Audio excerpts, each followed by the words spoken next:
এটা আমরা আসলে আমাদের সংগঠনের মূল উদ্দেশ্য হচ্ছে হতদরিদ্র মানুষের আসলে সেবা করা, আর্থিক সাহায্য এবং সহযোগিতা করা।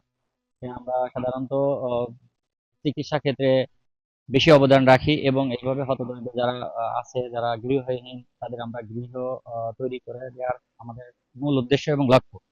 তো আমরা সেই তাগিদে এর আগে আমরা আরেকটা আমাদের পান্থাপাড়া গ্রামে একজনের ঘর করে দিয়েছি। আবার দ্বিতীয় পর্যায়ে আমরা লক্ষ্মীপুর এক বিধবা নারীর ঘরটা করে দিয়েছি। আজকে আমরা তার শুভ উদ্বোধন করতে যাচ্ছি। আসলে আমরা ভালো লাগার দৃষ্টিকোণ থেকেই আর তাগিদ থেকেই মনের ভিতরে যে একটা তাড়না, সেই তাড়না থেকেই কিন্তু আমরা আসলে সংগঠনের সৃষ্টি। ভালো তো অবশ্যই লাগবে, অবশ্যই ভালো লাগছে। এবং ভবিষ্যতে যেন আমরা এরকম আরো কিছু করতে পারি, আল্লাহ যেন আমাদের সেই তৌফিক দান করে, যেন আমরা আরো বেশি বেশি করতে পারি।